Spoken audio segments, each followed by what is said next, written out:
Վրաստան, Թուրքիա, Իրան, Ադրբեջան, ինչ են անում Հայաստանի հարևանները, ինչ է կատարվում այդ երկրներում։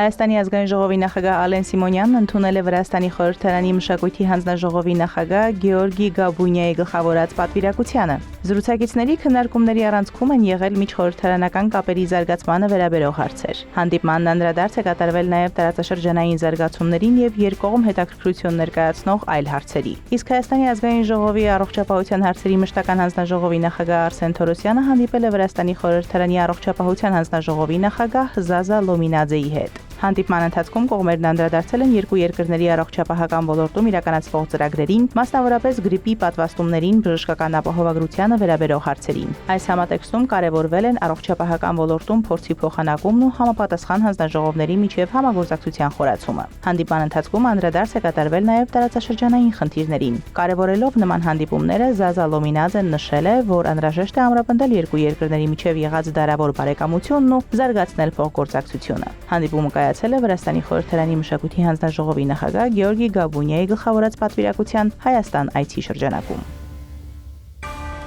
Եվրոպական խորհրդարանը 324 կողմ, 25 դեմ եւ 87 ձեռնպահ ձայների հարաբերակցությամբ ընդունել է մամուլի ազատության իրավիճակը Վրաստանում, մասնավորապես Մզիա Ամագլոբելիի գործը վերնագրով բանաձևը։ Այն կոչ է անում անհապաղ եւ անվերապահորեն ազատ արձակել Բաթումելեբի եւ Net գազետի առցանց թերթերի հիմնադիր Մզիա Ամագլոբելիին եւ հանել նրա դեմ առաջադրված բոլոր մեղադրանքները։ Բանաձևը նաեւ կոչ է անում վերանայել վրացական օրենսդրությունը։ Վրաստանի խորհրդարանի առաջին փոխխոսնակ Գիա Վոլսկին հայտարարել է, որ Վրաստանի վերաբերյալ Եվրամիության վերջին բանաձևը հիմնված չէ արդար տեղեկատվության վրա։ Վոլսկին պնդում է, որ Եվրամիությունն իր տեղեկատվությունը ստանում է ոչ կառավարական կազմակերպություններից եւ որոշակի քաղաքական կուսակցություններից, որոնք նրա խոսքով ներգրաված են երկրում ընթացող գործընթացներն արմատականացնելու ծրագրերում։ Նրանք իրենց տեղեկատվությունը ստանում են իրենց կողմից ստեղծված աղբյուրներից, ոչ կառավարական կազմակերպություններից եւ որոշ քաղաքական կուսակցություններից, որոնք ներգրաված են գործընթացները արմատականացնելու գործընթացում։ Վոլսկին հավելել է, որ նման մի քանի բանաձևեր են ընդունվել։ Կոռուպցիայի կամ ընտրակեղծիքների վերաբերյալ արդար եզրակացությունների համար հարկավոր է դիմել ԵՀԿ ԺՀՄԻԳ-ի փաստաթղթին, որտեղ նման բան գրված չէ։ Ինչ վերաբերում է Մզիա Ամագլոբելիին, Վոլսկին ասել է, որ կատարվել է կոնկրետ հանցագործություն, որի համար ցանկացած ժողովրդավարական հասարակությունում նախատեսված է բավականին խիստ պատիժ։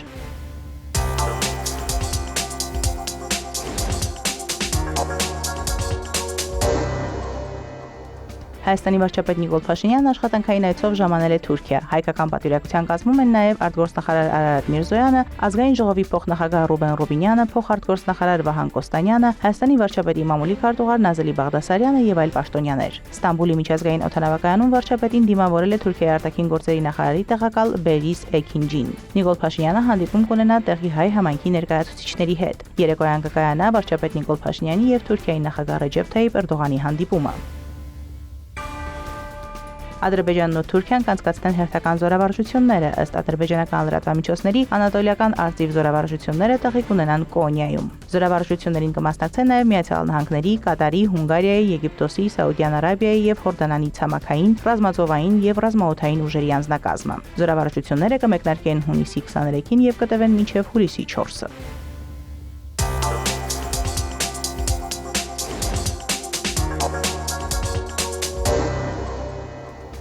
Իրանը հարվածներ է հասցրել Հայֆայում եւ Թել Ավիվում գտնվող ռազմական նշանակության թիրախներին։ Այս մասին նշված է Իսլամական հեղափոխության պահապանների կորպուսի հայտարարության մեջ։ Հրթիռների եւ անօթաչու թռչող սարքերի կիրառմամբ համակցված հարվածների նոր ալիք է սկսվել Հայֆա եւ Թել Ավիվ քաղաքների ռազմական օբյեկտներին եւ արդյունաբերական կենտրոններին, որոնք առնչվում են Իսրայելի ռազմական արդյունաբերությանը, նշված է Իսլամական հեղափոխության պահապանների կորպուսի հայտարարության մեջ։ Իսրայելի պաշտպանության նախարար Իսրայել Կացը հրամայել է ուժեղացնել հարվածները Թեհրանում գտնվող կառավարական թիրախներին։ Իսրայելի պաշտպանության բանակն էլ հարվածներ է հասցրել իրանական Արաք, Խոնդաբե եւ Նաթանզ քաղաքներում գտնվող միջուկային օբյեկտներին։ Իրանի ատոմային էներգիայի կազմակերպությունը հաստատել է հարձակումների փաստը եւ դրանց մասին տեղեկացրել է ատոմային էներգիայի միջազգային գործակալությանը։ Նոր զոհերի կամ ավերածությունների մասին տեղեկություններ չեն հրապարակվում։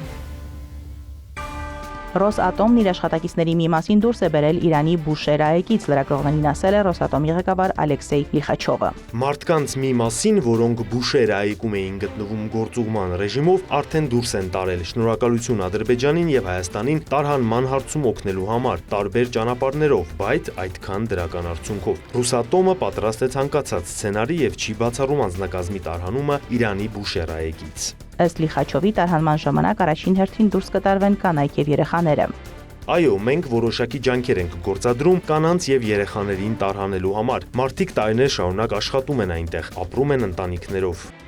Իսրայելի ռազմական խոսնակը հայտարարել է, որ զինվորականները հարվածներ են հասցրել Բուշերի, Սպահանի եւ Նաթանզի միջուկային օբյեկտներին եւ շարունակել են թիրախավորել լրացուցիչ օբյեկտներ։ Բուշերն Իրանի միակ գործող ատոմակայանն է, որը գտնվում է Պարսից ծոցի ափին։ Ռուսաստանի արտաքին գործերի նախարարությունը կոչ է արել Իսրայելին անհապաղ դադարեցնել Իրանի Բուշերի ատոմակայանի վրա օդային հարձակումները, որտեղ աշխատում են ռուս մասնագետներ։ Ռուսաստանը զգուշացնում է, որ Բուշերի ատոմակայանի վրա հարվածը կհանգեցնի պատմության մեջ ամենամեծ միջուկային աղետին։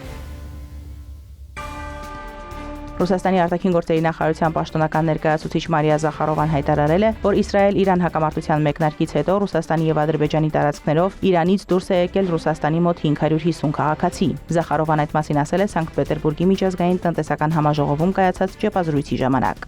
Ընդհանուր առմամբ հունիսի 14-ից Իրանից դեպի Ադրբեջան եւ Հայաստան է տեղափոխվել Ռուսաստանի շուրջ 550 քաղաքացի, հետագայում Բաքվից եւ Երևանից մեկնելու նպատակով։ Զախարովան նշել է, որ այդ հարցում օգնություն են ցուցաբերում Ռուսաստանի արգոսնախարարությունը եւ Ռուսաստանի դիվանագիտական ներկայացուցչությունները Իրանում եւ մի շարք այլ երկրներում։ Դրանք օգնում են ինչպես պատվիրակությունների եւ ժամանակավոր գործողված ռուսաստանյան գերատեսչությունների, կազմակերպությունների եւ տնտեսական օպերատորների աշխատակիցների, այնպես էլ դիվանագիտական հաստատությունների աշխատակիցների ընտանիքների դուրս գալուն։ Իսրայելի եւ Իրանի միջև ընթացող հակամարտությամբ պայմանավորված իրենց քաղաքացիներին Իրանից տարհանելու համար Հայաստանի տարածքն օգտագործել են նաեւ Չինաստանը, Հնդկաստանը եւ այլ երկրներ։ Հայաստանի արտաքին գործերի նախարարությունն արդեն իսկ հայտնել է, որ Իրանից Հայաստանի տարածքով տարհանվել է Հնդկաստանի 110 քաղաքացի։ Հայաստանում Չինաստանի դեսպանատնից հայտնել են, որ Իսրայելի եւ Իրանի միջև հակամարտության մեկնարկից հետո Իրանից Հայաստան է տեղափոխվել Չինաստանի ավելի քան 600 քաղաքացի։ Իրանի դեմ Իսրայելի ձեռնարկած գործողության նպատակն այդ երկրի կառավարության տապալումը չէ, սակայն կարող է հանգեցնել դրան։ Այս մասին հայտարարել է Իսրայելի վարչապետ Բենյամին Նեթանյահուն։ Գլխավոր նպատակը Իրանի միջուկային սպառնալիքի վերացումն է։ Երկրորդը անհրաժեշտ է վերացնել Թեհրանի բալիստիկ հրթիռների սպառնալիքը։ Միաժամանակ ակնհայտ է, որ իրանական ռեժիմը անկայուն կլինի։ Իրանում իշխանության տապալումը չէ նպատակը, բայց դա կարող է լինել հետևանք։ Դա Իրանի ժողովրդի գործն է։ Միաժամանակ Իրանը հայտարարել է, որ կշարունակի հարվածել Իսրայելին մինչև վերջինս չպատժվի եւ չվճարի ռազմատուգանք։ Այս մասին հայտնել է Իրանի պետական ԻՌՆԱ լրատվական գործակալությունը։ Լրատվամիջոցը տեղեկացրել է, որ նման հայտարարությամբ է հանդես եկել Իրանի ազգային անվտանգության բարձրագույն խորհուրդը։ Իրանական Վանա լրատվական գործակալությունն էլ տեսանյութ է հրապարակել, որը ըստ նրա ցույց է տալիս Իսլամական հեղափոխության պահապանների կորպուսի կողմից Իսրայելի ուղղությամբ արձակված հրթիռները։ Միացյալ Նահանգների հատուկ բանագնաց Սթիվ Ուիթքոֆը եւ Իրանի արտաքին գործերի նախարար Աբաս Արաղչին մի քանի հեռախոսազրույց են ունեցել Իսրայելի եւ Իրանի միջև հակամարտության մեկնարկից ի վեր։ Այս մասին հայտնել է Reuters գործակալությունը վկայակոչելով իր աղբյուրները։ Նշվում է, որ Արաղչին հայտարարել է, թե Թեհրանը կվերադառնա բանակցություններին, եթե Իսրայելը դադարեցնի հարձակումները, որոնք սկսվել են հունիսի 13-ին։ Աղբյուրը նաեւ նշել է, որ հեռախոսազրույցի ընթացքում քննարկվել է Թեհրանին Վաշինգտոնի ներկայացրած առաջարկությունների փաթեթը։ Հայտնի է դարձել նաեւ, որ Իրանի եւ եվրոպական երկրների միջև հունիսի 20-ին Շվեյցարիայի Ժնև քաղաքում կայանալիք բանակցությունները կանցկացվեն Միացյալ Նահանգների հետ խորհրդակցությամբ։ Հունիսի 19-ին Իրանի արտաքին գործերի նախարար Աբաս Արաղչին հաստատել է Ժնևում եվրոպական երկրների հետ կայանալիք բանակցությունների փաստը։ Նա հայտնել է, որ բանակցությունները կանցկացվեն Գերմանիայի, Ֆրանսիայի եւ Մեծ Բրիտանիայի արտգործնախարարների մասնակցությամբ։ Կմասնակցի նաեւ Եվրամիության դիվանագիտության ղեկավար Կայա Կալասը։ Ժնևյան բանակցություններից առաջ Իրանի արտգործնախարար Արաղչին հայտարարել է, որ Թեհրանը չի բանակցելու որևէ կողմի հետ, քանի դեռ Իրանը հարձակման տակ է։ Արաղչին նաեւ ասել է, որ Միացյալ Նահանգները ցանկանում է վերադառնալ բանակցությունների սեղանի շուրջ, սակայն Թեհրանը մերժել է առաջարկը։ Իրանի արտգործնախարարը Վաշինգտոնին համարում է Իսրայելի կողմից Իրանի դեմ կատարված հանցագործությունների մեղսակից։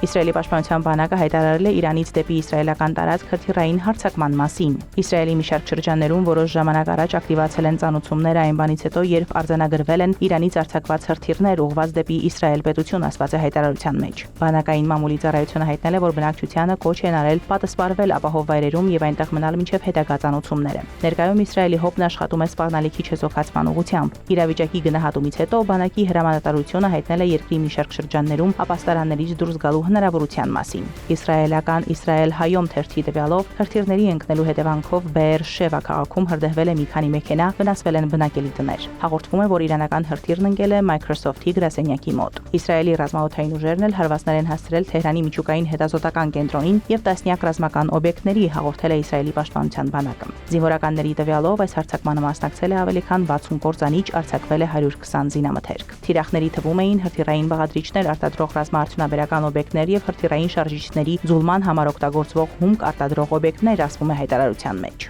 Հարվածներն ուղղված են եղել նաեւ պաշտպանական նորարարությունների եւ հետազոտությունների միջուկային կազմակերպության կենտրոնակայանին։ Կազմակերպությունը Իրանի կառավարության համար առաջադար տեխնոլոգիաներ եւ զինամթերք է մշակում։ Գեներալ Մաջեդ Խադեմին նշանակվել է Իրանի Իսլամական հեղափոխության պահապանների կորպուսի հետախուզության նոր ղեկավար, փոխարինելով Մոհամմադ Քազեմիին, որը զոհվել էր Իսրայելի հարվածի հետևանքով։ Այս մասին հայտնել է իրանական Ֆարս լրատվական գործակալությունը։ Հունիսի 15-ին Իսրայելի վարչապետ Բենյամին Նեթանյահուն հայտարարել է, որ Իրանի Իսլամական հեղափոխության պահապանների կորպուսի հետախուզական ծառայության ղեկավարը զոհվել է Իսրայելի հարձակման հետևանքով։ Ավելի ուշ Իրանի իշխանությունները հաստատել են Քազեմիի եւ նրա գործընկերների Հասան Մոհաքեքի եւ Մոհսեն Բաղերիի մահը։ Նրանք նաեւ Իրանի հետախուզության բարձրաստիճան սպաներ էին։ Իսլամական հեղափոխության պահապանների կորպուսն Իսրայելին աջակցելու կասկածանքով իրանական Լուրեստան գավառում ձերբակալել է 16 անձի, հաղորդում է TASNIM գործակալությունը։ Ըստ հաղորդագրության ձերբակալված անձինք իրենց գործողություններով համացանցում խուճապ էին տարածում եւ փորձում էին թուլացնել իրանցի ժողովրդի միասնականությունը։ Գործակալությունը նշում է, որ համացանցում ցանկացած գործողություն, որ միտված է Իսրայելի նպատակների իրագործմանը, ինչպես նաեւ կեղծ լուրերի եւ տեղեկությունների տարածումը կարժանանա երկրի իրավապահ մարմինների ուշադրությանը։ Ավելի վաղ Իրանի կապի նախարարությունը հաստատել էր, որ որոշում է կայացվել համացանցից օգտվելու ժամանակավոր սահմանափակումներ մտցնել Իսրայելի հարձակումները կանխելու համար։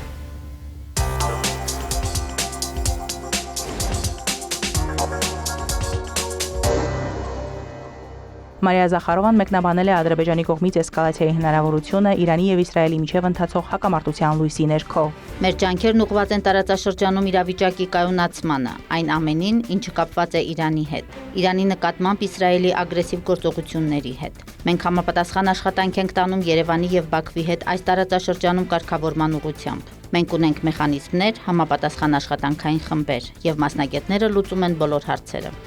Զախարովայի խոսքով Հարավային Կովկասում տրանսպորտային հաղորդակցությունների ապաշրջափակման գործընթացը պետք է ընթանա բացառապես խաղաղ ճանապարհով։ Ռուսաստանի արտգործնախարարության պաշտոնական ներկայացուցիչը նաև նշել է, որ Իրանից Ռուսաստանի քաղաքացիների տարհանումը տեղի է ունենում ինչպես Ադրբեջանի, այնպես էլ Հայաստանի տարածքով։ Հունգարիան ժամանակավորապես իր դեսպանատունը Իրանից տեղափոխել է Ադրբեջան։ Այս մասին հայտնել է Հունգարիայի արտաքին գործերի նախարար Պետեր Սիարտոն։ Նա հայտնել է, որ դեսպանատան 15 աշխատակիցները եւ նրանց ընտանիքի անդամները մեկնել են Ադրբեջան։ Բուլղարիայի վարչապետ Ռոսեն Ժելյասկովն էլ իր հերթին է հայտարարել, որ փակել են Թեհրանում իրենց դեսպանատունը եւ տարհանել դիվանագիտական անձնակազմին եւ նրանց ընտանիքներին Ադրբեջան, Իրանի եւ Իսրայելի միջև լարվածության սրման պատճառով։ Մարոթ Հարվերդյան, Հարևաններ։